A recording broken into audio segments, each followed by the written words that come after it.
Welcome,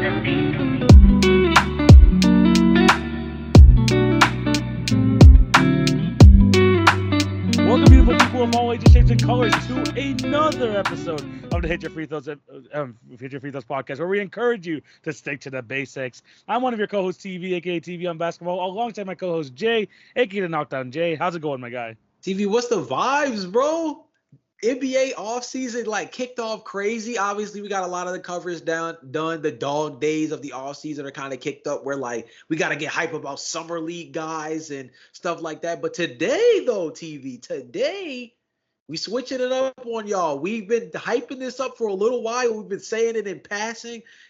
We can't even lie to y'all. It's been postponed a couple of times just due to bad scheduling. But look, TV, we talking WNBA today. Yes, and if you've seen the thumbnail, you've seen the title, this is a purely WNBA episode. Like we mentioned, we're locking into we're locking in to other parts of basketball. We got the NBA, we got this, we got the Olympics coming up later this month. We are a basketball podcast, and we're going to be we're going to other parts of basketball. And today we're going to be talking all WNBA. No messing around. We even have a WNBA quiz for y'all today. So it's so you already know. It's a Hit Your Free Throws pod. We're making it WNBA. You know what we know we're talking about the rookie class so far. You know we're talking about MVP. It's gonna be a quick little intro. Obviously, it's not gonna be as long as the NBA stuff which we've gone through throughout the whole regular season and playoffs, but this is just our little bit of an intro to the WNBA. So be on the lookout because we're gonna sprinkle in some WNBA into our other podcasts as well. We're gonna still be covering it throughout the playoffs going forward. So be on the lookout for that, man. On the Hit Your Free Throws pod. This is the first episode of it. I'm super excited to get into it. But before we do have to plug our socials. Remember to follow our individual accounts at TV on Basketball, at the Routine Jumper /Knockdown J. Those links can be found in the description down below. In terms of the daily content, remember to check out the Hit Your Free Throws podcast on TikTok and Instagram. You got the clips, you got off-season content, you have Summer League that started in a couple of days as well. So if you want to see our Summer League thoughts, we're probably not going to cover on the pod, but if you want to check out our thoughts, check out the Instagram and TikToks for that. In terms of the YouTube, remember to like, share, and subscribe, to hit the notification bell so you will not miss an episode. And if you're listening to our podcast on any of the podcast networks, Spotify, Apple, subscribe, leave a review, all that good stuff. We appreciate all of y'all's support. Jay, are you ready to talk about the WNBA? Bro, we've been sitting on this one for a minute. I'm so hyped. I'm so prepared too. Let's go. Yeah, and we're going to get right into it because the biggest talking point throughout this entire WNBA season is the extended coverage with Caitlin Clark, with Angel Reese, and just the massive boom in WNBA popularity. We talked about this. I'm not sure it was before this episode, but the week before we even were about to record this one.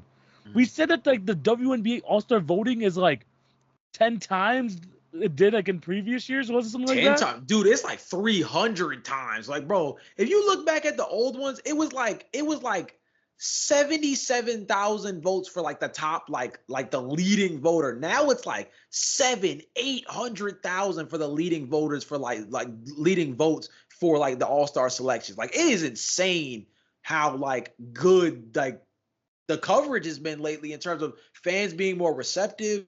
Obviously, ESPN and some of the other websites like Yahoo, The Athletic, those sites also being a lot more tapped in with the WNBA this year. We have a WNBA countdown show now. We're just on ESPN. We're doing big things with WNBA this year, man. They're not playing around. 100%.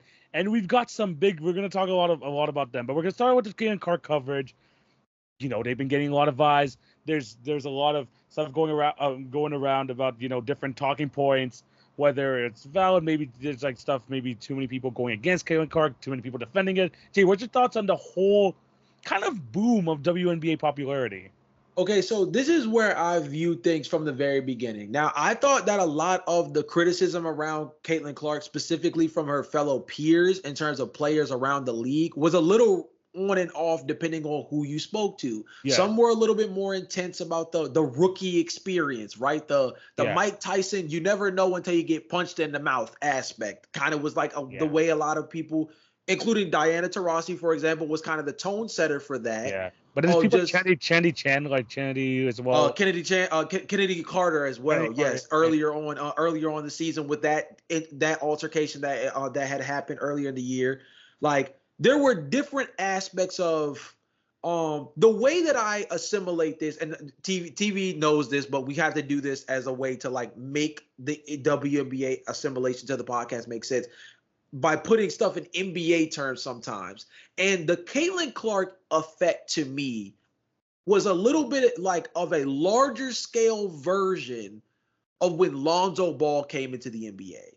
And what I mean by that is when I say larger scale, I mean that in the terms of obvious impact in terms of eyes on basketball. Now, when Lonzo Ball came through, a lot of it came attached with what is LeVar Ball going to say? Is Lonzo going to be able to back up the 49-inch vertical Steph Curry comparisons that he was getting from Mike Korzimba before he was drafted? Yeah. Those type of aspirations. And again, you have a Caitlin Clark who's like the WNBA Steph Curry was like the whole mantra around her arrival to the league.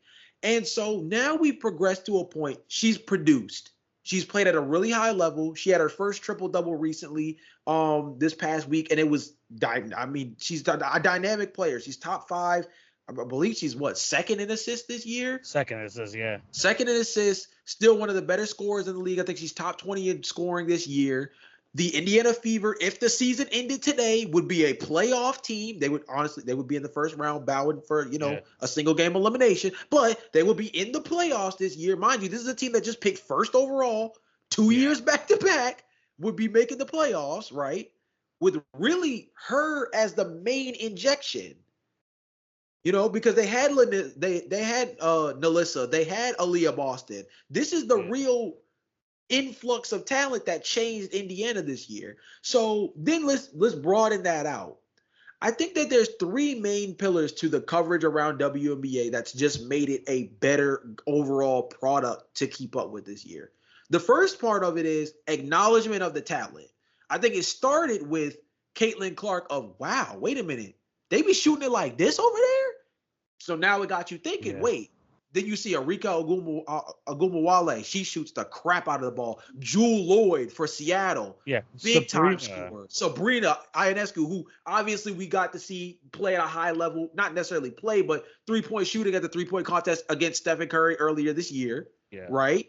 So we got to see this display of like, wait, so we know they don't dunk. Like, even though that's coming, it sounds like that's something that's coming down the line. Oh my gosh! Have you seen the freaking like reels of like? Firstly, that China girl that's coming over in a couple years. She's like 7, whatever she is. That's nuts. She's there's a crazy influx of talent that's gonna be coming over the next couple of years. Yeah. Wow. But nonetheless, it started with they shoot the ball like that. Like we know they can't dunk, but like, or at least the majority of the league is not like dunking, and that's like where a lot of the highlight plays in the NBA come from, or high rises, alley oops, deep threes, right? And so for the WNBA, deep threes and just overall range and ball handle is their dunk, right? So that got displayed. So first you have that. Then the overall marketing around the beauty aspect of the WNBA, I think has been better than it's ever been.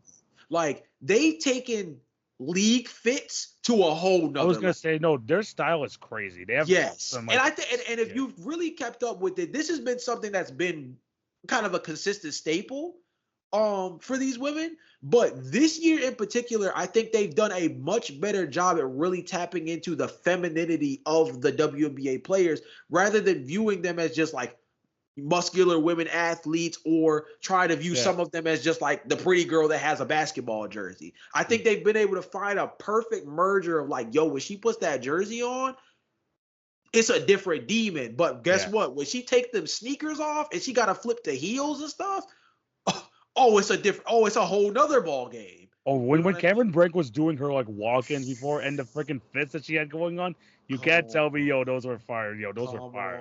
They were putting on. And then I think the third pillar, and most importantly, is national media's acknowledgement that there is a league of high elite basketball players that isn't the NBA.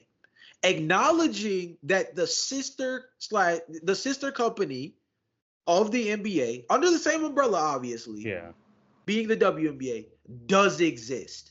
Because that's really important, right? Like, like, for example, ESPN, when they cover their main sports, we know it's the NBA, we know it's NFL, college football when that season comes around, college basketball around March Madness more specifically, but college football in general gets a lot of coverage. College basketball gets a lot of coverage throughout the year. But then you have your fillers, the ones where you know it's a slow day. Oh, they're covering golf today?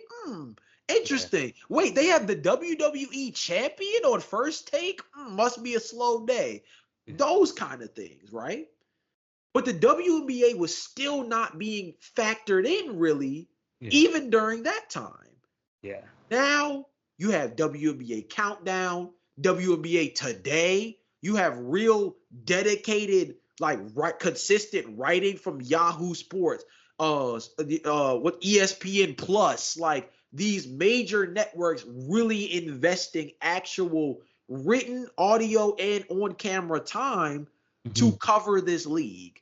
I think those three pillars being the overall on-court product, finally showing its version of the alley-oop dunk, the league fits and femininity embracing, and then national media getting in on the hype has made it where this is easily the best year of WNBA basketball that we've had in quite some time, despite the fact that you can make the argument that they've been this talented the whole damn time.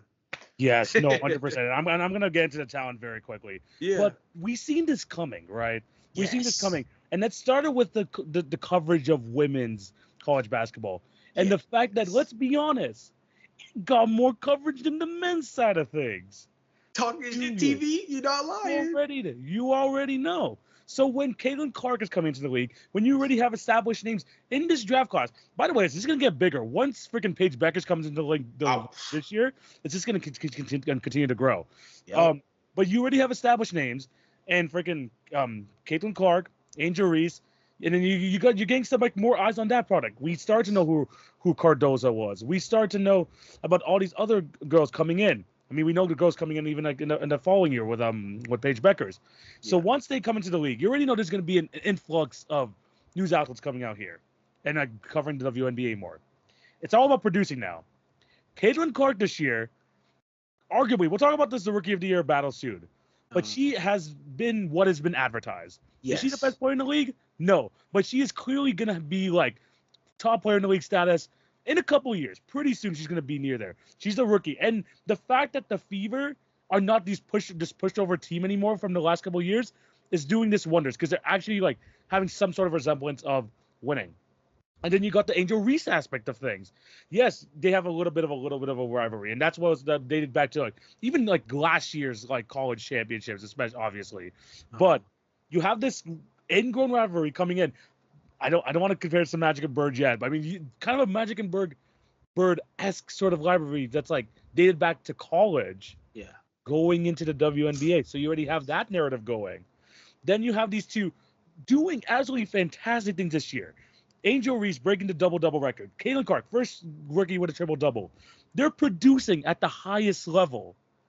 And then seeing that these girls can actually perform, and then seeing the opponents that these girls have and the way that they're performing, I mean, people were criticizing the fact earlier in the season that what is with this Indiana Fever schedule? Why they have playing so many games? They're playing 3 or 4 games more than everyone else. What the WNBA understood in a business standpoint is we have Caitlin Clark coming in. Yeah. Let's put her against some of the best talent in the league. And boy, did they. And boy, did they, bro. That's freaking I swear the Aces faced them 2 or 3 times in the first. I think they had Connecticut twice in their first 6 or 7 games. It's that's the best defense in the league, bro. Yeah. But this is the thing, right? Yeah. You want to have this hub, which is Caitlin Clark. We know that this is the reason why a lot of people are watching. Yes. Let her be the hub and get these are the top players in the league in terms get them the rub. Because Asia Wilson's having an amazing year this year. People understand that she is probably levels in terms of best player in the WNBA right now. Then you could see how good Connecticut is, DeWanna Bonner. Then you see people like Defisha Collier going against these top teams, and you're you know what? These girls are actually really damn good. And this is kind of the route that they're going. Not showing that, like, let's make Caitlin Clark look great and give her like a weak schedule. No. We're gonna use this, and we're gonna use this to benefit the rest of the league. Yes. Get her against the top talent and let them get the rub. People thought that Caitlin Clark was gonna run away with the freaking All-Star voting. In the first round of voting, people still knew that A'ja Wilson was clearly the best player in the league, and even though she didn't win the highest total at the end, because that was ended up being Aaliyah Boston and Caitlin Clark, she was still like neck and neck with them, and that's to show like how much the Aces have been on TV. Obviously, they're the defending champions, right. Showing A'ja Wilson's dominance throughout the entire year, and a big part of like the coverage around A'ja Wilson, like seeing how good she is, was because of like the amount of times that like the Aces, let's be honest, they absolutely dominated the Fever earlier on the season. But this is the type of things that the WNBA is doing, where you have someone we know who's going to be generationally talented, who's bringing this whole other demographic, this whole new population of fans into the league. Let's put her against the best, so people can see what the rest of the league has to show. No, most definitely. And something that you had mentioned earlier, you talked about Angel Reese's like mini rivalry that is and is not a thing in terms of like what they express on the court, right? Obviously, this is a guard versus a forward. It's better for the league. It's better. Honestly, the fact that there's this rivalry, it's better for the league. So this is how I was going to phrase it, because this is how I genuinely think this is the important factor of it too. I mentioned those three pillars, but there's one thing that I left out that I actually think might even be the most important of all of this in terms of the overall coverage around the league. You know the phrase, all press is good press? Because at the end of the day, somebody's got their eyes on you as opposed to you being in the back of their mind. Yes. At the beginning of the year, one of the biggest conversations around the league was the treatment of Caitlin Clark, not just in terms of her peers speaking on her, but of course the physical altercations that took place. Again, we mentioned Kennedy Carter earlier in the podcast. Obviously, Angel Reese with the flagrant foul one that was called on her on that block play that they had earlier in the year as well. There was a lot of physical play around Caitlin Clark in particular, right? And there was a lot of debate as to whether or not she was being targeted. And obviously, this is one of those things where, people brought up race, people brought up, why are you messing up the bag? There was a bunch of different arguments that came, but nonetheless, the pot was being stirred, and the idea was that people were focusing more on this league for hook or crook. And one thing that I actually thought was kind of really important in the midst of that is we were talking about physicality in basketball again. And it's funny when you think about that, because the combination of physicality and rivalry is what at one point made the NBA so great. We saw teams go up against each other. There was genuine disdain. There were genuine rivalries in the league. What's the thing that people argue about all the time, especially former players that have a platform now, right? Everybody's buddy. There's no real competition. It feels like everybody's not really competing to their highest degree, right? Those are the conversations around the NBA and why it feels like the viewership around the NBA has decreased, is because it feels like there's not as much anticipation around a regular season game the way there is in the WNBA, where it seems as though these teams have created interpersonal rivalries, whether it's player or team, that gives you a certain level of investment that even the NBA has struggled to be able to recapture. Yeah. And I think that's the most interesting thing. And it's funny that you mentioned like the Magic Bird thing, because obviously not to that extent. Of course, there are cultural phenomenons associated with that change. Magic and Bird saved the NBA. But it's funny though. They had the WNBA. And there you go. But you can make an argument that although the WNBA necessarily wasn't saved, I think it changed the WNBA in a way that only this kind of dynamic entry could have created the ripple effects for. But you have to go down the list here. I mean, this rookie class is good. Like before Cameron Brink went down, there was a legitimate 3-horse race in there, because although she was not as insane offensively, she was like easily like top 3 of the DPOY conversation. It felt like earlier on. She was second in the league in blocks, and she had more total blocks than some teams did. Like before she went down. Same team, different rookie. Rakia Jackson came in and she displayed all the scoring ability that we saw back at Tennessee.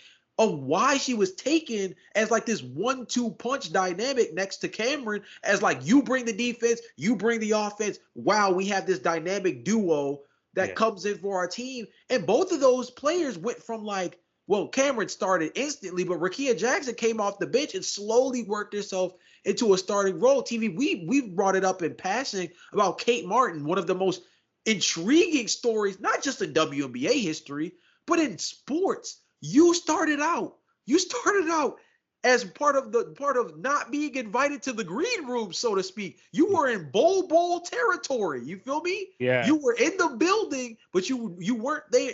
Bowl was expected to get drafted and fell all the way to 47. But Kate Martin, we walked in there just to play pom-poms and support.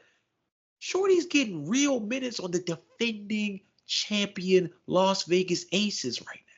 Yeah. And we could go deeper down the rosters if you really want to do that at some point. But this rookie class, it has brought a spotlight, paired with social media's help, obviously. It has brought a spotlight that I feel like you can only have that wave of once. And that's just what we're seeing. It's a once in a generation time that you get the chance to see somebody come in and bring a different light to a league in a way that completely changes your viewership of the league. Right. You mentioned, right, it was Magic Bird, then Jordan, baton pass. Then it's Kobe, baton pass. Then it's Kobe Braun, right? Yeah. Then it's LeBron. Where LeBron we are Curry. now, where we're talking about the LeBron Curry end.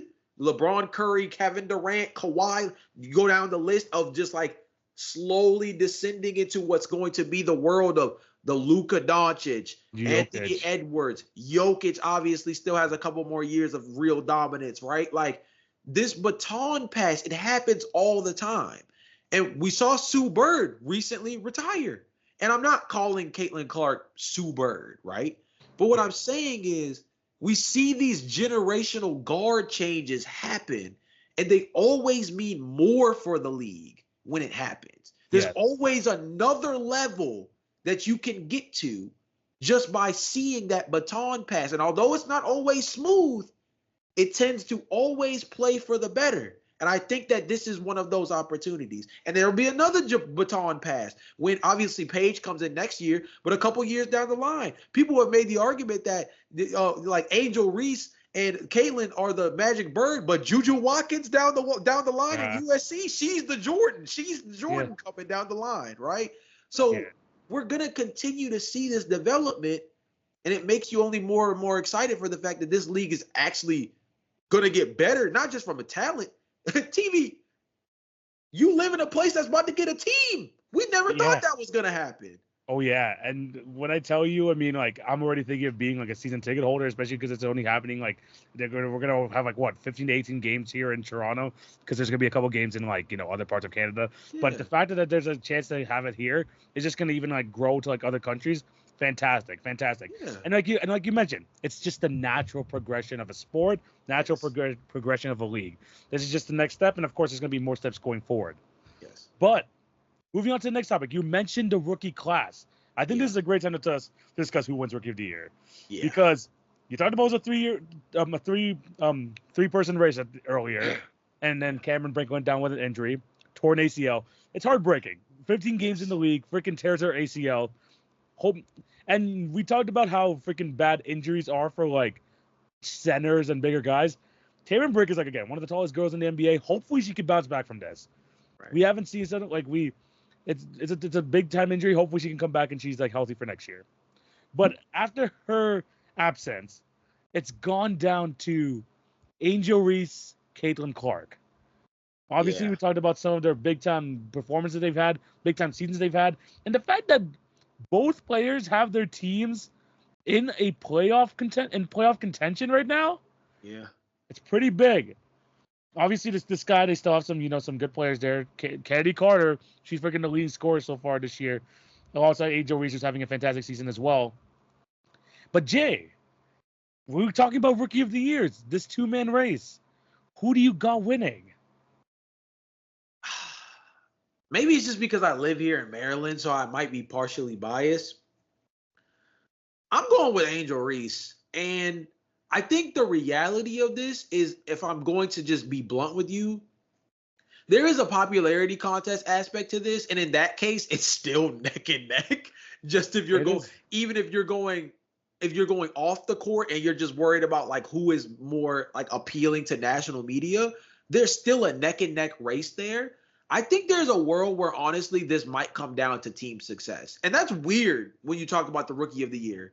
Which race? Or I feel like we've had like a race like this like over the past. I think it was a Scotty Barnes, right? It was between him and like Evan Mobley a couple years ago. I think where it was, that's a pretty good comparison. I feel like in a weird way it's so different though, just because the hype around these two. Yes, yeah, the hype is different. And the hype is definitely It's completely different. I think, and you have to look at it from the story perspective as well, right? Like Caitlin Clark is like coming in with this high anticipation. Can you play up to the guard? This, that, and the third. And she's played up exactly to what a lot of people believed, if not maybe exceeded to a certain extent where certain people believe. Angel Reese, many believe that she was a top 3, top 4 talent in this draft class, and she fell to 7. And people mention attitude, and they mention certain interpersonal dynamics, and she falls to 7 to Chicago. They embrace her, right? The media embraces her, and she brings that physical play style that she had back at LSU, that she had back in high school, and she shows out. And she legitimately puts herself in a real spot now where, you know, first of all, she's, I mean, again, one of the better rebounders in the league. Like you mentioned beforehand, past a legend in terms of double-doubles as a rookie. Huge. And I just think that this is going to come down to which team finishes higher. And my personal pick is that I think Chicago is going to finish higher than Indiana. It's tough. It's a tough battle, especially because those kind of talks about Angel Reese and her efficiency. It's gotten better. Her efficiency has gotten better. She's averaging like 14 and 12, which is ridiculous. Like, which is ridiculous for a rookie. Like you mentioned, she's like out rebounding freaking Asia Wilson right now. And we're going to talk about Asia later. She's a freaking dog. But she's up there. And her team is doing well. The Sky, like, are in position for a playoff spot. Angel Reese definitely, like, has, like, a really good chance. And even though I'm going to say right now, I'm taking Caitlin Clark to win. But it's right there. Yeah. It is right there. Yeah. Caitlin Clark, in my opinion, whenever I see her play, it's just, obviously they have, like, two different dynamics in terms of, like, how they affect the game. Angel Reese, the rebounding champ right now, she's, like, still, like, dominating as they're facing the paint. But Caitlin Clark, in my opinion, her addition to the team has helped out, like, for the growth of someone like Kelsey Mitchell, has helped out Aaliyah Boston, with someone with a true point guard, one of the already establishing one of the best playmakers in the WNBA right now. Plus she has the shot going. It's getting better, just like Angel Reese earlier on in the season. Caitlin Clark even went up to even a slower start in terms of her field goal percentage, but then they've also like brought it back up. It's changing there in Indiana. They're finally getting to the play spot after like the last couple of years being, like you said, the number 1 overall pick. Yeah. I think that Caitlin Clark's effect on the rest of her teammates, especially like on their growth of their offensive games, kind of edges it for me for against Angel Reese. But Angel Reese is really like coming into her own and establishing herself as probably going to be one of the better bigs in the next couple of years. Yeah, I think, man, this is going to be so close. Like, it's going to be so close. And I think one of the bigger things is, I mean, they're going tit for tat. I mean, literally in the same week, they both have historical feats. Yes. In the same week, they're both selected to the All-Star game as a part of that roster that's supposed to take on Team USA. I mean, they're going back and forth. I mean, literally, Indiana and Chicago are both right there together at 7 and 8. And they're only separated by what, like a game in the standings? I mean, literally, this is going to be, first of all, this is going to be one of those races that definitely goes to the end of the season. Unless somebody goes down with injury, knock on wood. Hopefully that doesn't happen, because that would just completely dismantle the hype around this race that has been so exciting to watch. But I think, genuinely speaking, this is going to be one that goes to the very end. And it just goes, it goes to show you just, again, how interesting this year has been, because there's a lot of hype around this class. Aaliyah Edwards with Washington, Rakia Jackson, as we mentioned earlier, obviously.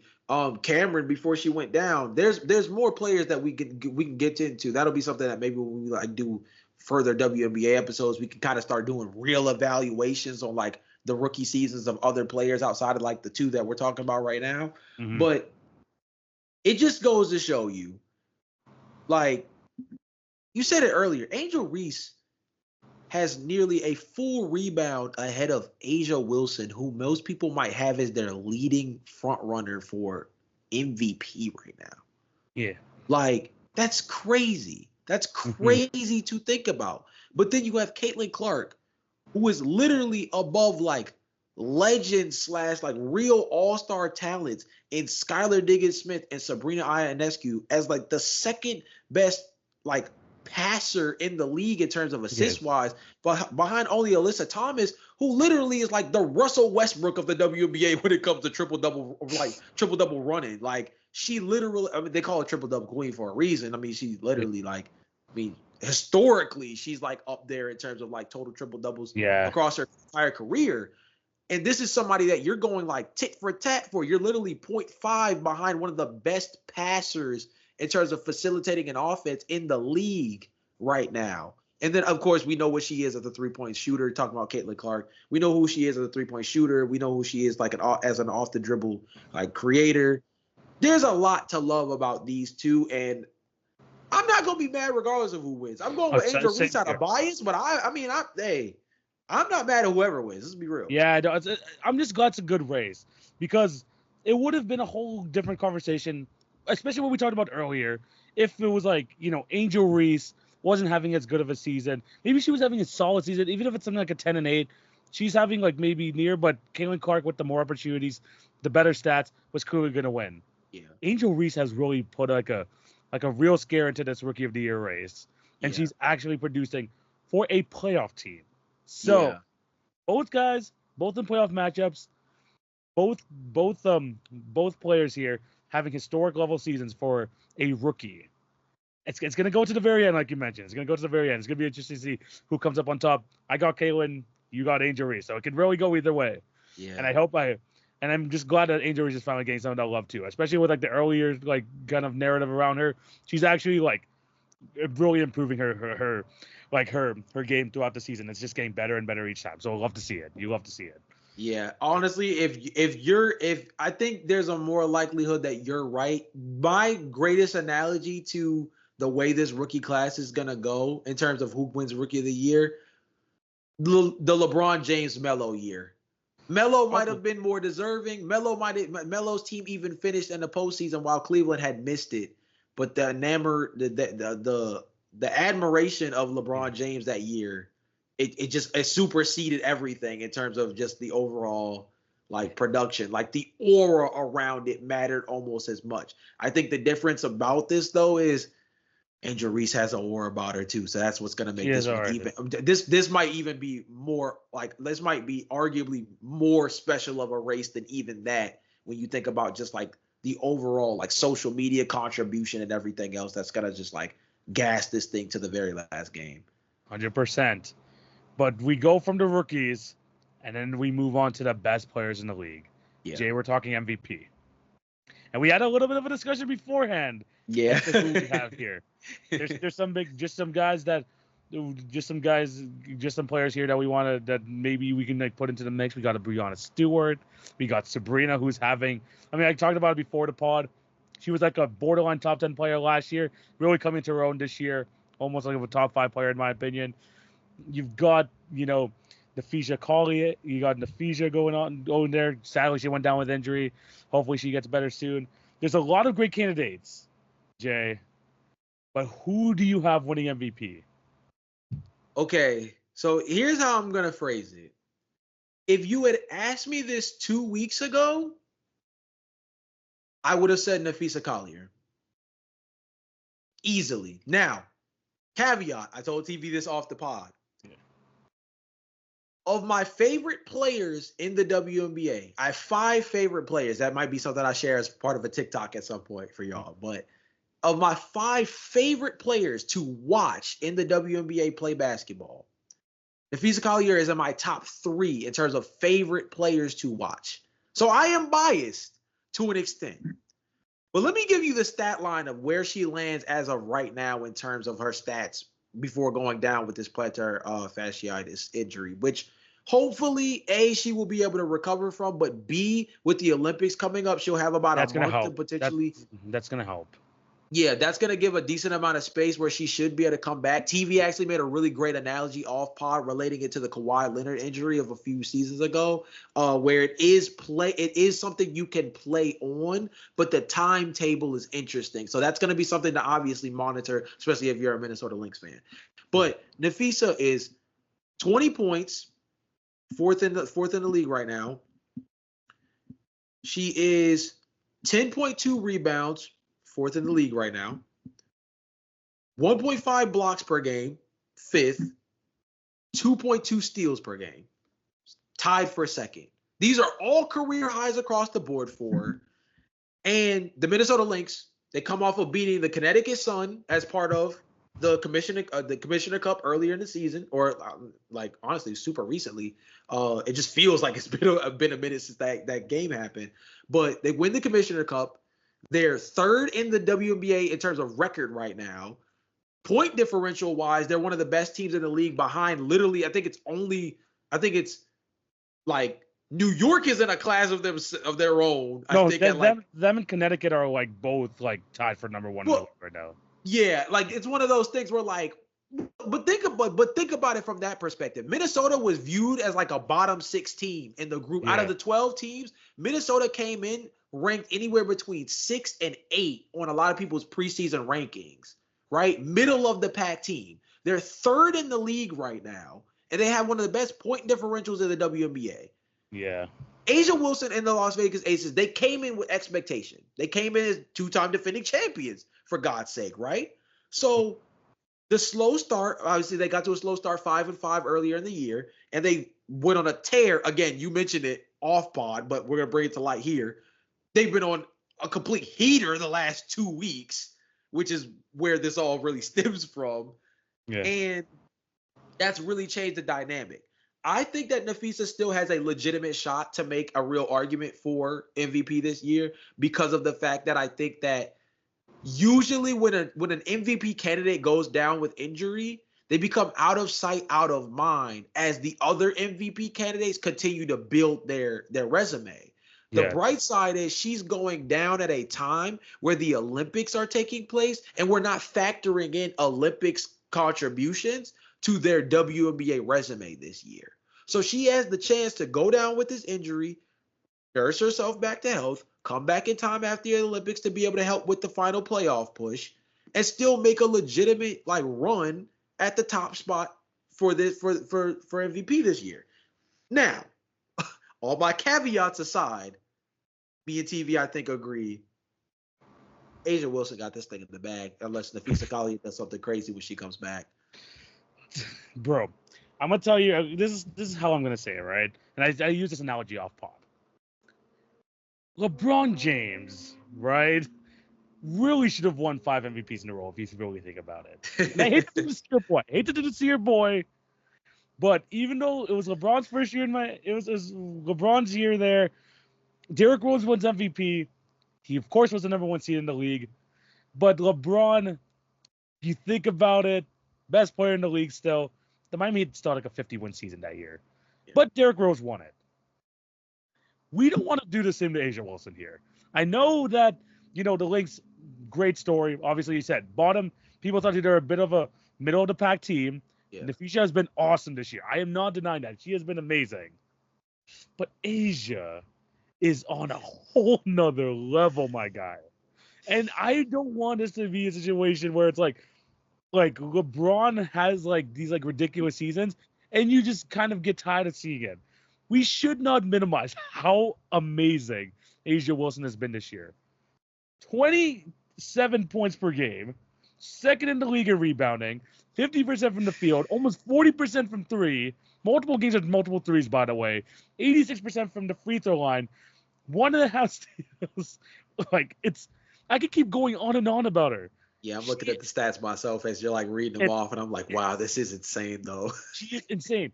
And maybe there was a little dent in the armor when the Aces were struggling. Yeah. They're 8-2 in their last 10.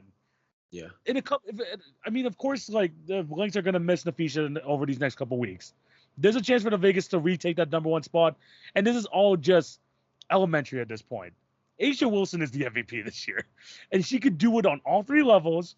She's got the defense, and she's standing out. Even though they still have Kelsey, we know that they have Jackie Young. She still stands out amongst the rest. This is how freaking good Asia Wilson is. Clear MVP of the season. Yeah, like I said beforehand, I think this is one of those where, like, I think, and again, MVP. You have to remember this. In general, basketball awards do come down to a popularity contest when the on-court production goes hand in hand, right? That combination of popularity along with on-court production is what obviously maximizes your chance of winning MVP. Asia definitely has both. I mean, she has a shoe coming soon, and they've done a great unveiling to help present that. The team has been much better over the last 2 weeks than they did in the beginning of the year, where things kind of were a little bit slow. And I mean, you just read off the stats, bro. Like, she's like either top 1 or top 3 in like basically every statistical category that doesn't have something to do with like shooting the 3 ball. Yes. Like, and obviously assists, but like that's her job is to get the bucket. She be giving the assists out. You know what I mean? You know what I mean? Right. It's one of those. Yeah. So it's gonna be a steep hill for Nafisa. And like I said, 2 weeks ago, before we saw this real, crazy surge from Las Vegas, and it wasn't like they were playing bad by any means. It's just these last 2 weeks underachieving. They were underachieving earlier. Yes. Prior to that, they just did not look as dominant as we set the expectation for, coming off of what we've seen the last 2 seasons.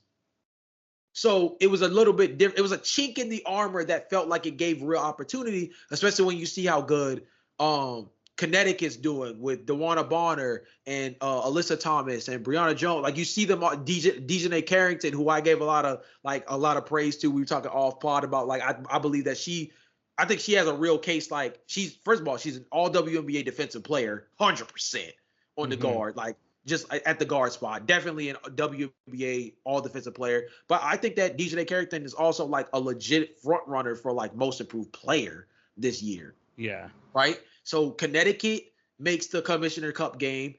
Minnesota, again, who was mentioned as a middle of the pack team coming into the earlier portion of the year. And they spoke on that. If you listen to a lot of their press conferences prior to the year starting, they spoke on how they continuously felt like and feel as though the national media, when they do pay attention to the WNBA, they put the Minnesota Lynx as one of the lower teams on the back end. Maybe it's because like they no longer have like Sylvia Fowles and like players like that who kind of were like the staples of their organization for like the last like 5+ years or so, right? Obviously. Right. But this team is still very talented, and they've shown that much so far this year. So I think that Asia has now helped really create a gap for herself, especially with the injury to Nafisa creating a different talking point. I think you can make an argument that once you get past those two, there is a decent gap in terms of who the next set of competition is. Yeah. Who do you think falls into that category, though? I mean, Brianna was clearly the number one in New York last year. That's how she won MVP. It was like her, Asia, all that. Like she was amazing last year. But with like Sabrina coming more into the mix, and it's more of like a 2-man team besides like Brianna being the number 1 guy. That's kind of helped hurt her case. Of course, Alyssa Thomas, you mentioned, freaking Russell Westbrook WNBA edition. Like, she's gonna be always in this mix, especially with how good the Connecticut Sun are doing. Yeah. Brianna's basically just a victim of her team is just too good around her. Like, and it's just kind of too similar. Because you have to shout out Jonquel as well. Jonquel has had a fantastic year this year as well. So there's a lot of guys like you could put into perspective here. But Jay, I want to point this up to you too about Asia Wilson. If the season ended today, She'd have the highest PER in WNBA history. Well, look for you NBA nerds out there, we love us a good PER, and boy, oh boy, let me tell you, that now for a stat nerd, that's gonna mean a lot. To the casuals that still are kind of just getting themselves into WNBA, that's not gonna mean a lot. For the NBA stat nerds out there, hey man, they might already have Asia might already have y'all vote. That's all I'm saying. 35.26 PER. She trying to be Jokic out here. This is crazy. Insane. That's Just crazy. Absolutely insane. And there's so many like great players in this league, like already. It's just that like we said when LeBron was the top guy over there in the late 2000s, like early 2010s, there's just kind of like there's levels to this, and Right. Asia has really just put herself there. Yeah. She's fantastic. Let's not overthink it. Let's give it to Asia. I think you know what's funny. You know what's funny? I think that's a great way to kind of like round out this conversation because we've joked about this before in terms of the NBA with Jokic as the MVP, or like when we were talking about Denver's run to the championship of like, were they just the best team in the NBA the whole time and we just didn't want to give them the credit? Look, Vegas is still one of the most dominant teams in the WNBA when they want to play at their max level. Like we've seen games where Kelsey Plum and A'ja Wilson both drop like 30 plus. 30 plus, yeah. Come on, we've seen this. We've seen this where Jackie Young kicks in and adds another 20 points to the rundown. Like we've seen this before, right? So we understand how good this team is. But I think in conjunction to that, we understand how dominant of a force A'ja Wilson is, and I think that's just really important to know. Now, I'll throw out a couple of players that I think are just worth mentioning, not necessarily as MVPs, but I think as players that have just had really strong seasons that I want to highlight as part of our first real introduction to speaking about the WNBA on the podcast. Kalia Cooper's first season over in Phoenix, coming over from Chicago, she is balling the crap out. Shout out to North Philly, man. Stop playing with her. She's going crazy. Another player, De'Erica Hamby. Oh yeah, I mean, what sucks is again if Cameron Brink was playing, right? Yes. Like this Sparks team would be better. Yeah, that duo was insane. And honestly, you have to look at the way last season, stepping away from Vegas last season and coming to LA, there was a real dynamic shift for her. She was put in a position where she was the first option for the first time, really, and ever, I think, in terms of her WNBA career. Yeah. She had to share the sugar a lot in Las Vegas, if you really think about all the talent they've had over the last couple of years. And she comes to LA, and last year she struggled a bit. And this year she comes in 19.1 points per game, legitimately shooting like a decent percentage at 41.6% from the field. I mean, or excuse me, 51%. Excuse me, 51% from the field. 40% from three, bro. I mean that thing. And she's averaging a double-double, 10.4 rebounds as well. Like she's playing really, really well. Love that for her because I feel like this was a real bounce back season for her. Because last season, I don't think was a good representation of how good she can be as a number one option. She has really been balling out this year. And one other player that I want to bring up in passing is Skylar Diggins-Smith. It doesn't get brought up very much because there's so many other storylines across the league, but her departure from Phoenix did not go as smoothly as many would like have hoped when considering her situation, which also involved like her birthing a child and stuff. Yes. Right. That caused a lot of like, a lot of the stuff in terms of like her missing last season or like and stuff like that. So her stepping away from Phoenix last year, then obviously becoming a free agent, then later signing with Seattle. Many kind of wondered this. Skylar's been around for a really long time. Many kind of wondered, like coming off the pregnancy, like would she be good? And like obviously, she had given us much anticipation over the offseason, like I'm going to come back better than ever, this, that, and the third. And of course, you only know once you see it. And here she is, 13.9 points per game, one of the top assist players in the league. Like I think she's top 5 in assists so far this year. Really contributing at a high level on both sides of the floor. And it just means a lot because I mentioned that top 5 favorite players in the league thing. And I'm not going to tell you where she ranks in my top 5, but she's in my top 5. And I'll just say this. I've been a fan since way back at Notre Dame. Like, I've been watching her play for a really long time, and to see her still be so good as a contributing player and age so gracefully in this league like this, I think has just been like a real joy to watch. Yeah, she's in that. We had comeback stories and comeback player of the years and stuff like that. She's a legitimate candidate for something like that, because I feel like what she stepped away from, transitioning, changing teams, coming to a Seattle Storm team that's trying to really shake things up in the, post Sue Bird era, post Brianna Stewart era. She's really been a real contributor next to, like, the Jewel Lloyds of the world. And Aguma Wale, Aguma K, who they brought in this offseason as well. Like, they've been able to really create a new environment, and she's been a real real contributor to that. And so those are just a few players, like I said, not necessarily MVPs or anything like that, but just players that, like, if you're not locked in on the WNBA, but you like want to get kind of hooked on some players across the league, those are just some players that, like, man, like, they're just like Kalia, real fun watch overall. Skylar Diggins-Smith just knows how to play the game well. You know what I mean? Yeah. Like, just across the board, just players that I think are just really good to keep your eye on. Yeah, 100%. But yeah, well, let us know what you guys think down below. Who you got winning MVP? And then in terms of the Rookie of the Year, man. Come on, man. And then let us know who you think are winning in between that battle. Because that's going to be the best battle. And, of course, MVP, like, it's obviously it might be just ages to lose. But, I mean, like, shout out to some of the other ladies out there who are absolutely performing at a high level. Yeah. But, yeah. Jay, like I mentioned at the top of the pod, it's not going to be a hit for this podcast without either a draft or a quiz or both. So for our first WNBA pod, I put together a little quiz here. Yeah, Jay, I told you there's kind of a long version of this, a short version of this. I want to see how far you can go. Okay. But Jay, I'm gonna need you to name me. There's gonna be 14 players on this list technically. Okay. I'll put you pressure. On the most All-Star appearances since 2015. Oh. Players with the most All-Star appearances since 2015. Since 2015. So the lowest number is 5. The highest number is 8. All right. Name me the 14 players that fit in this category. Lock in, bro. Okay. So Brianna Stewart has to be here. She has 6 of them. She's like tied for number 4 or number 3. Diana Taurasi has to be here.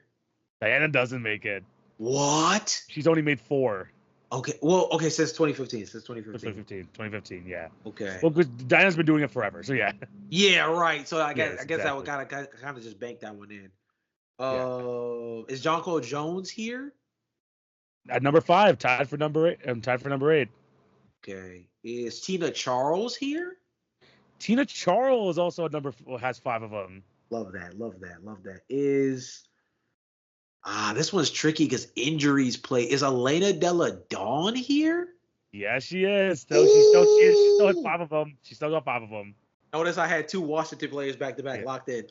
Yes, sir. Okay. Is Asia here? Asia tied for 3 at number 6. She has 6 of them. Okay. Is like a DeWanna Bonner here? A DeWanna Bonner also has 6. Yes. Okay. What about we mentioned her earlier on the pod. What about Sylvia Fowles? Sylvia Fowles has 5. Okay. I'm feeling kind of good right now. Yeah, I'm feeling kind of good. Yeah, no, you're doing well. No misses yet. Okay. No misses. Since 2015 is so tricky though, because like I'm trying to like really lock in. You're still missing the number 1 girl. Oh crap! Wow. Okay. Well, I thought I was cooking for a second, but maybe Yeah, she's missing number 1 and 2. They stand alone. There's one person with 7 and one person with 8. You also is Candace Parker here? Candace Parker, I think only has like 2 or 3. Okay. You also got to think of like kind of popularity. Like you got to think of like the bigger names in the WNBA. Yeah, I was gonna say because I was about to go too far back. I'm about to say Maya Moore, but I don't think she's on this list. She has 3. She has 3. Okay. All right. Yeah. Did I say Brianna Story yet? You did. That was the first name you said. Okay, right? yeah, that was the first one. Yeah, that was the first one. Let's see. You still got you got a couple legend. You got a legend over here still. Is Sue Bird on the list? 5. She has 5 of them. Yeah. Okay. I went Diana and didn't go Sue. I should have like instantly. Yeah. Yeah.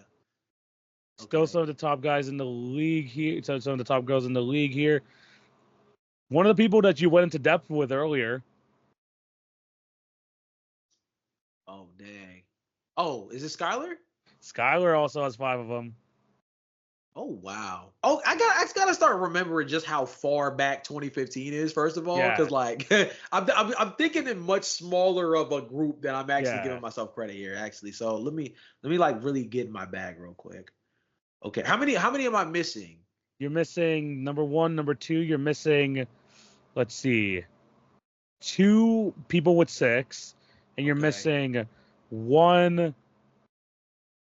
I think you're only missing like 4. I think 4 left. Okay, I'm not super discouraged by that. Yeah. Not super discouraged by that. Yeah, but number 1, I think like number 1, I think is very very like one. This like when you think of WNBA, she's like one of the biggest names. Oh dang. Okay, no pressure. I'm gonna have to make sure I get that one. I don't think this is the name, but Nneka Ogumake is one of them. She's number 2. She has 7. Okay, cool. So that's not number 1, but like I'm in the ballpark. You got number 2. When you think WNBA, you think of this player. Is that what you're telling me? She's been in the news as well, for good and for bad. Oh crap! Who the heck is this? I already. So now you have 4 more. Now you had 5 earlier. Now you have 4 more. Is it Brittany Griner? It is Brittany Griner at number 1 with 8 All-Star appearances. Wow, that's damn. Shout out to you though. I've been watching her since Baylor, so like it's crazy. So now you're missing 2 people with 6, and you're missing 1 with 5. Okay. Ooh, I gotta really like dig deep now, huh? I think one of them plays for the Aces. Not the player she once was, but she's still like a good contributor when she's healthy. Oh my gosh, why do I know who this is, but I don't know who this is? I know like when I see her, I know who this is, but when I like she was one of the bigger names. She was one of the bigger names in the WNBA, like maybe like again, like 5-6 years ago.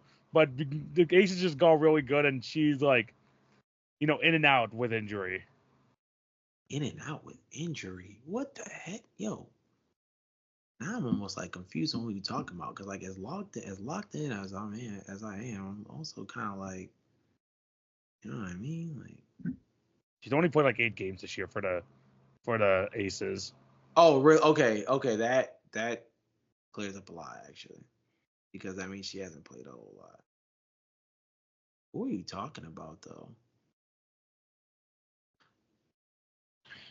Is this Chelsea? Chelsea Gray, yes sir. Okay, it's like I could see the face. I had to like look it up for a second. No, like full transparency. I had to look up the name because I was thinking face, but I had to look up roster without like.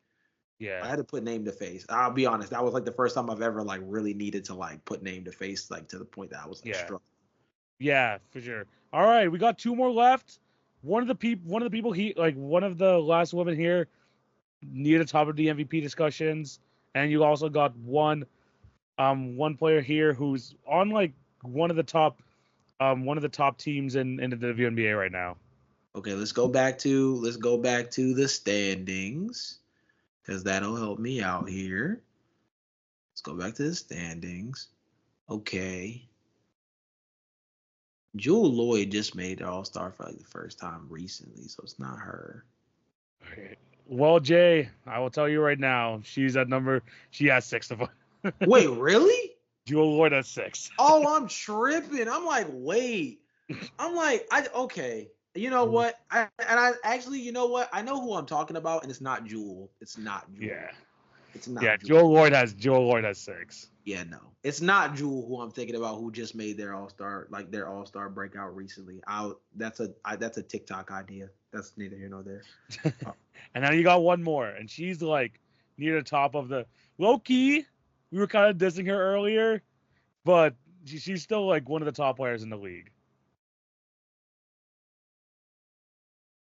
Not dissing her in a bad way. Like, you mean like earlier as like on pod or off pod? You might have mentioned it on pod, but we also said it a bit off pod.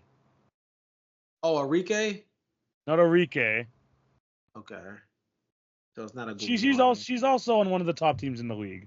Oh, okay. So it's definitely not Guwale because she's yes. Yeah. We know where Dallas is. Yeah, I was gonna say, yikes. You were dissing her earlier? Not like dissing her. Maybe that's like a sort of thing we're dissing her, but okay. Like she's still one of the best players in the league, but like she's kind of a merchant. She's kind of a merchant at a certain thing. Wait, Alyssa Thomas? Alyssa Thomas, she has 5. Oh, okay.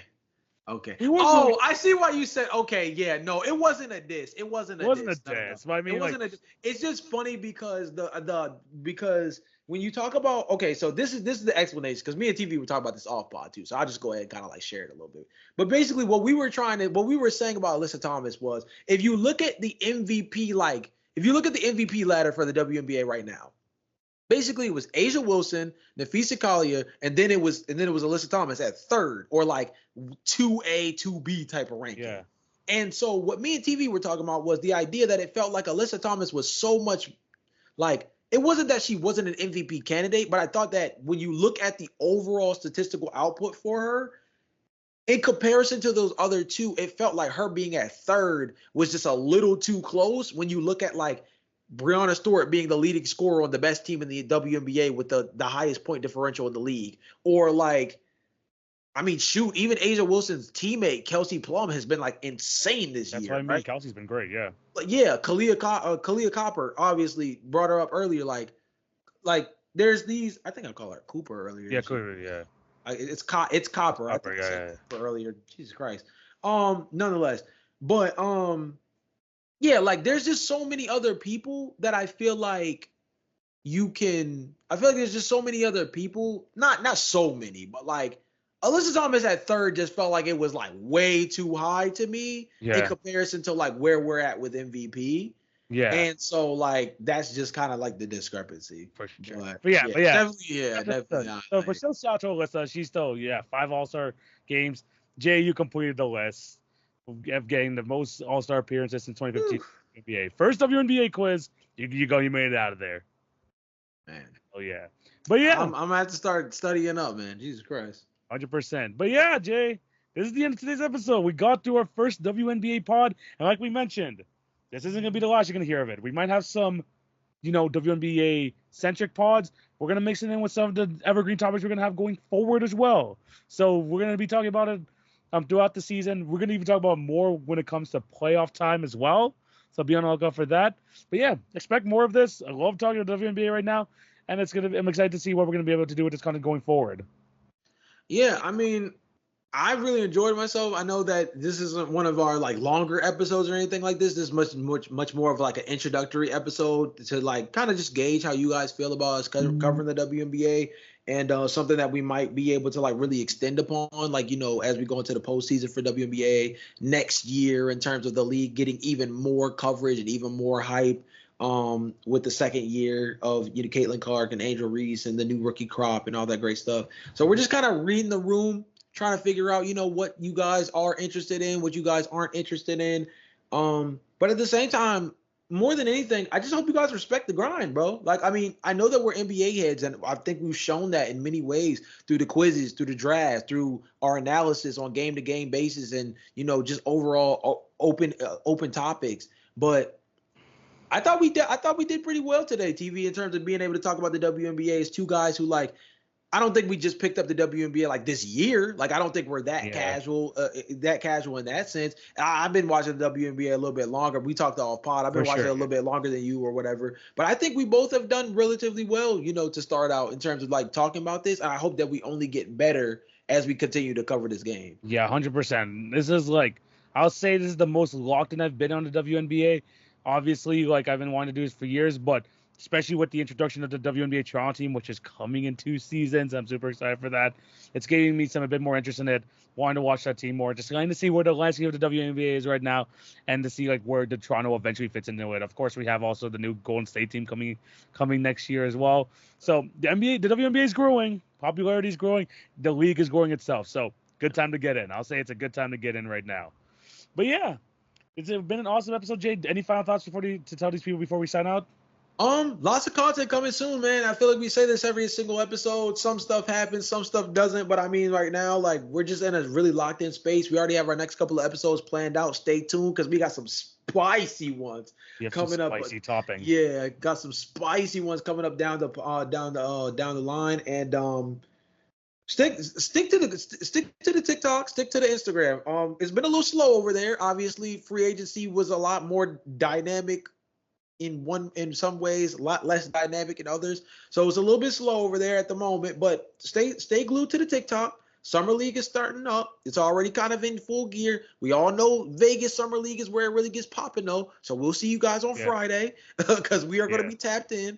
Yeah. And from that point forward, man, we got, like the TV said at the top of the episode, we got Summer League, we got Olympics. We got to give you guys some evergreen topics because obviously we got to talk about some of the best teams in the NBA, considering the fact that a lot of teams loaded up over the summer, despite the fact that the class for free agency wasn't as insane as we've seen in years past. Some teams really got shaken up and some teams got better. And a lot of teams, you know, they saw their rosters really change over the last couple of days. So it's going to be really interesting to talk about how that progresses. And before you know it, man, it's going to be October. We're going to be right back locked in. So stick with us the whole way through because I'm telling you, another season of the Hit Your Free Throws podcast in full stride, man, gonna be dangerous over here. 100%. And you're gonna be able to follow along again on the daily accounts, TikTok and Instagram. You can watch us on YouTube. The podcast, that's where you can listen to us there. You can follow us along throughout this entire off season. We got the WNBA, Olympics, Summer League, all of that stuff. You're gonna be able to tap in with the Hit Your Free Throws podcast. But yeah, thank you guys for watching. Hope you all have a fantastic day. Thank you for all the support. This is TV. This is Jay. We're signing out. Peace.